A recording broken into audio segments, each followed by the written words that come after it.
Welcome to my channel.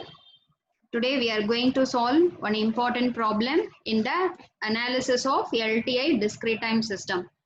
Okay, so already we solved so many problems using the Z transform and DTFT. Okay, so this is one type of problem.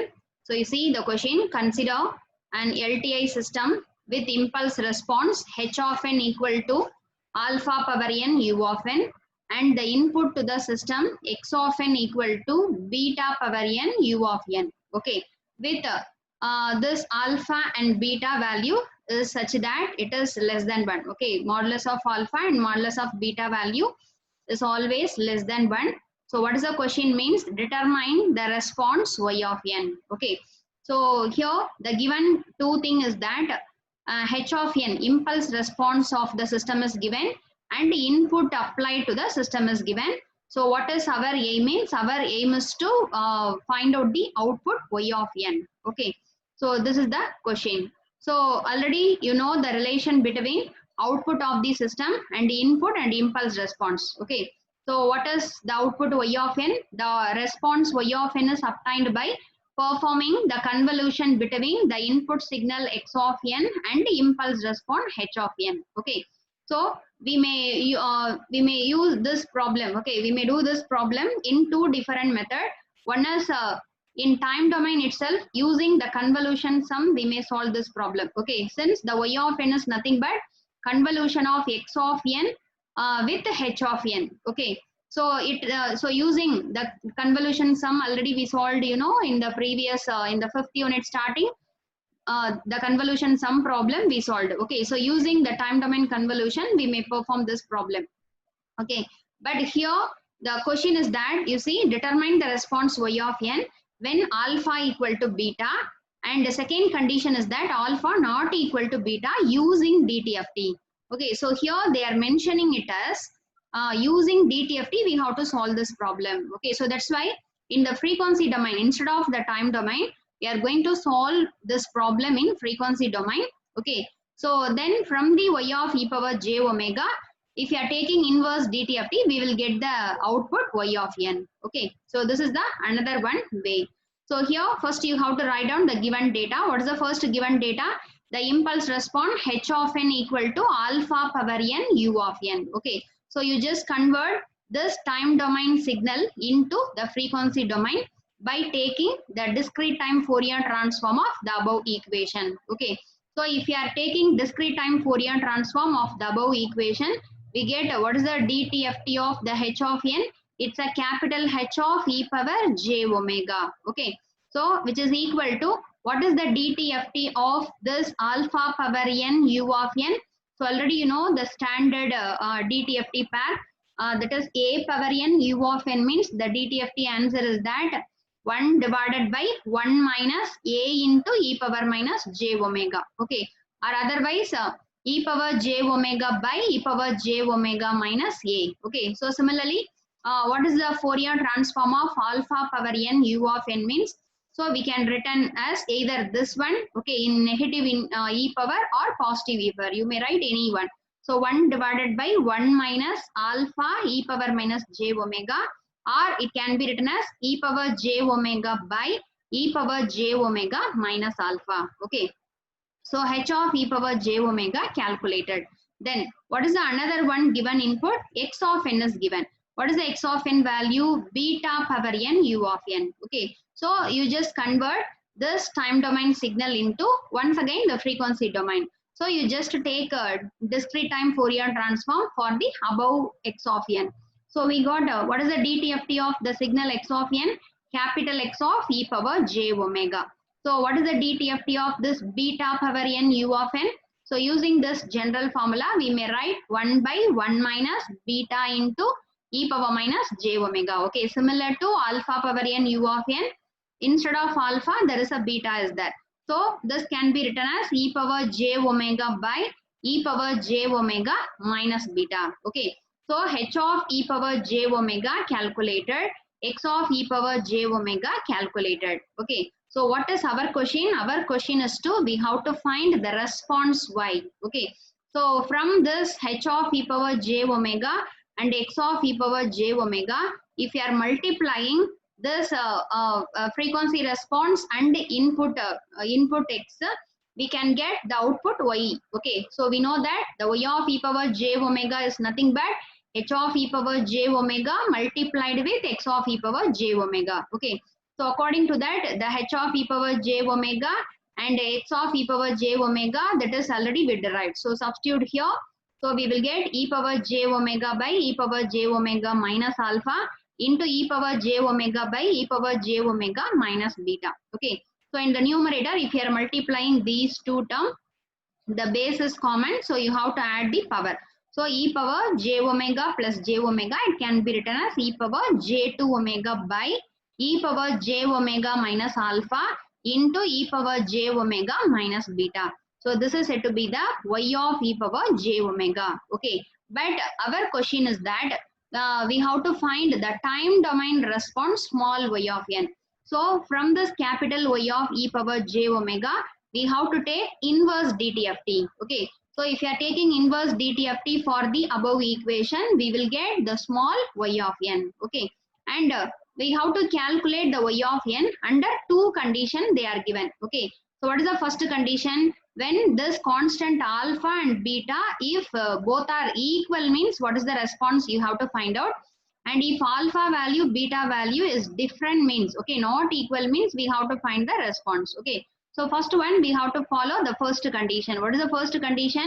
When alpha equal to beta, we have to solve the answer. Okay.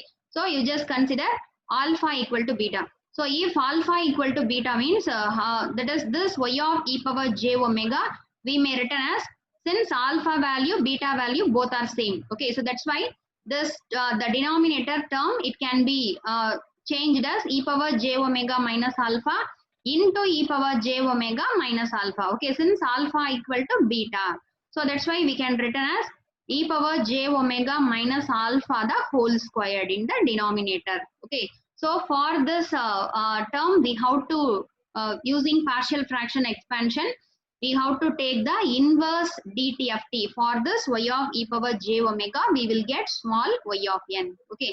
So already you know the procedure, how to take inverse DTFT in partial fraction method. Okay.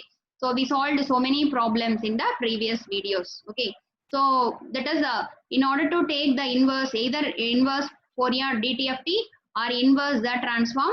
So before going to write in partial fraction expansion, in the left side denominator, we have to keep one e power j omega term. Okay, that's why in this equation, this e power j2 omega, from this e power j2 omega, we have to take one e power j omega and give it to the left side denominator. So from this equation, it can be written as y of e power j omega by e power j omega equal to, so here 1 e power j omega already we taken. So what is the remaining term? E power j omega by e power j omega minus alpha the whole squared. Okay. So now in partial fraction expansion. Okay. So next one, we are going to write the second order equation into the partial fraction expansion. So in partial fraction expansion, the above equation, it can be written as a divided by, okay, you see this denominator term. So in this denominator term, that is it's a second order term, and the root is alpha. So the same root alpha is repeated 2 times. Okay. So the repeated root means how can you write in partial fraction expansion? So we have to write it as the partial fraction coefficient a by 1 time we have to write, that is e power j omega minus alpha. Okay. Plus the another partial fraction coefficient b divided by e power j omega minus alpha the whole square, that is 2 times we have to write. Okay. This is the rule if the roots are repeated roots. Okay. If it is a different roots, we may write a by the first term plus b by the second term. So here the same root alpha is repeated 2 times, that is e power j omega minus alpha into e power j omega minus alpha. So for that case, we have to write a by, we have to write this term 1 time plus b divided by 2 times. Okay. So in some time, if e power j omega minus alpha to the power 3 means, okay, 3 times the same root is repeated means, we have to write a by 1 time plus b by 2 times plus c divided by the 3 time e power j omega minus alpha to the power 3 we have to write. Okay. So here the same root is repeated in 2 time. Okay, that's why we stop up to this b only. Okay, so the next thing we have to find out the value of a and b. Okay, so how to calculate a? This b is calculated in a as usual method. Okay, so how to calculate the partial fraction coefficient? So the b is calculated as that. What is the value under this b? E power j omega minus alpha the whole squared. You see that the term multiplied with the left-handed term. What is the left side term? Y of e power j omega by e power j omega at the condition of e power j omega equal to alpha. Okay, so this is the case. So now we have to substitute y of e power j omega by e power j omega value. So what is the y of e power j omega by e power j omega value? E power j omega by e power j omega minus alpha the whole square. So if you are substituting here, so e power j omega minus alpha squared, e power gets cancelled. So now we will get only the term e power j omega. Okay, under the condition that e power j omega equal to alpha. So instead of this variable e power j omega, we have to put alpha means what is the answer? B. So the B answer is alpha. We calculated. Okay. So similarly, we have to calculate A. Okay. So if the roots are repeated means this one time partial fraction coefficient. Okay. The term, the A is calculated as that. We have to differentiate this B value. Okay. We have to differentiate this B value one time with respect to e power j omega. That is d by d e power j omega of e power j omega minus alpha the whole square into this left sided term y of e power j omega by e power j omega. Okay, this is the thing under the condition of e power j omega equal to alpha. Okay, now we have to substitute the value here. So instead of we are substituting y of e power j omega by e power j omega. The answer is e power j omega by e power j omega minus alpha the whole square. So if you are substituting here means this e power j omega minus alpha squared, this term cancelled. So what is the product of this two things? We will get only e power j omega. So if you are differentiating this e power j omega with respect to the variable e power j omega means we will get the answer is 1. Okay. So the value of this coefficient A is 1. Okay. So A calculated and B is also calculated. So what is the next step? We have to substitute this A value and B value in this equation number 1. Okay. So y of e power j omega by e power j omega can be written as 1 divided by e power j omega minus alpha plus the b value is alpha divided by e power j omega minus alpha the whole squared. Okay. So from this you cross multiply this e power j omega. You give this e power j omega to this side term. So we will get y of e power j omega equal to e power j omega by e power j omega minus alpha plus alpha e power j omega by e power j omega minus alpha the whole squared. Okay. So for this term we have to take inverse dt of t for the above equation. So if you are taking inverse dt of t for the above equation, what is the inverse dt of t of y of e power j omega? It's a small y of n. Okay. And you see this term e power j omega by e power j omega minus the constant alpha. So this term already you know this is the according to the standard DTFT pair a power n u of n is having the DTFT structure is like this. So in the place of a, what is the thing is there? Alpha is there. So what is the inverse DTFT of this term? Alpha power n u of n. Okay. And see, you see the next term here alpha e power j omega by e power j omega minus alpha the whole square. So this answer, okay, this is the DTFT answer for n into alpha power n u of n. Okay, so this is also one of the standard DTFT pair. Alpha e power j omega by e power j omega minus alpha the whole squared is the inverse DTFT of n into alpha power n into u of n. Okay, so finally we got the answer. This is the response of the our given system under alpha equal to b. Okay, for the first case we calculated. Similarly, if alpha is not equal to beta means, okay, alpha is not equal to beta means, so similar to this way we have to find the small y of n. Okay, so for that you just take this term, you just see this equation. Okay, y of e power j omega equal to this one. Okay, if alpha beta is different means this is the entire equation. So for this equation we have to take inverse dt of t using partial fraction method. Okay, so according to this equation we have to give 1 e power j omega to the left side. So y of e power j omega by e power j omega equal to e power j omega by this term. Okay, so here alpha and beta is different value, it's not equal. Okay, so now you see here the roots are different. Okay, different root. So again in partial fraction expansion, this above equation can be written as a by the first value plus b by the second value. Okay, so here the roots are different. So in as usual method we have to calculate the partial fraction coefficient. So a is calculated as that. What is the value under a? E power j omega minus alpha multiplied with this total left side function y of e power j omega by e power j omega at the condition of e power j omega equal to alpha. Okay, so here we have to substitute this y of e power j omega by e power j omega value. So you see this is the thing. So here e power j omega minus alpha cancelled. Okay, so in the remaining term we have to, in the place of e power j omega we have to put alpha. So what is the answer? In the numerator instead of this e power j omega we have to put alpha divided by, instead of this e power j omega we have to put alpha. So alpha minus beta. So a equal to alpha by alpha minus beta.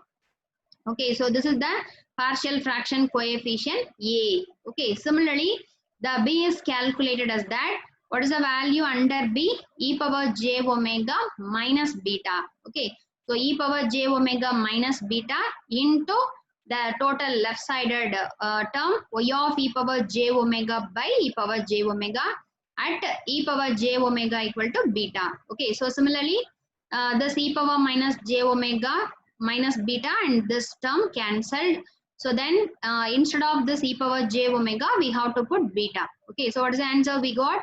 Beta by beta minus alpha. So a is alpha by alpha minus beta, b is beta divided by beta minus alpha. Okay, so after calculating this a and b we have to substitute the a and b in equation number 2. So that's why the y of e power j omega by e power j omega equal to, this is the value of a.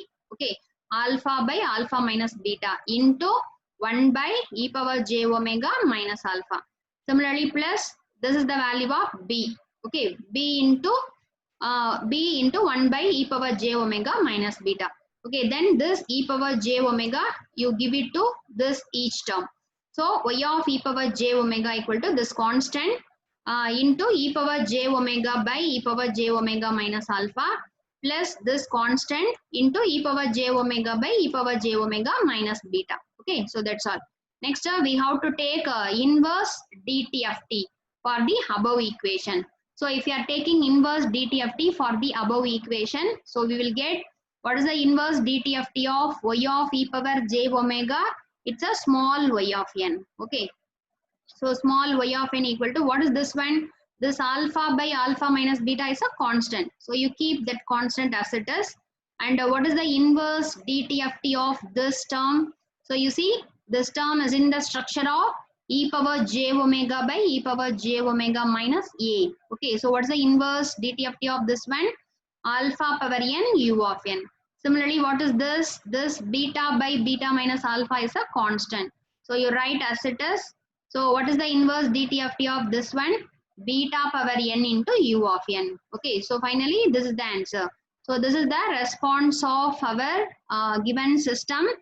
Okay, when alpha is not equal to beta. Okay, so we solved for the given impulse response. Okay, for the given impulse response alpha power n u of n and input beta power n u of n, we calculated the output y of n under the two condition, alpha equal to beta and alpha not equal to beta. Okay, so here why we are solving in this method means here in problem they are mentioning it as using DTFT solve this problem. So that's why in frequency domain we have to solve. Okay, so if this method is not mentioning means we may solve this problem in a ordinary convolution sum method. Okay, already in the convolution sum this problem is solved in the time domain. Okay, that is we know that the y of n is nothing but the convolution of x of n with this h of n. That is convolution of alpha power n u of n convolution with beta power n u of n. So using the mathematical method, okay, in the convolution sum we solved two types of problem. One is the tabulation method, another one is a mathematical method. Okay, so here the equation is given. Okay, if the discrete value is given means we may solve in tabulation method, but here the x of n h of n is given in the equation format. Okay, so that's why using the mathematical method we may calculate the output y of n in a easy way. Okay, that is the one more method. Okay, so I will give the link in the description box and I-code also for that convolution sum problem you may check. Okay, but here we have to solve using DTFT. Okay, here the method is mentioning, that's why we have to solve in this Fourier transform domain. Okay, so this is the thing behind this problem. Okay, so thanks for watching my channel, and in the next video we will see with another problem. Okay, so thanks for watching, keep watching my channel. Thank you.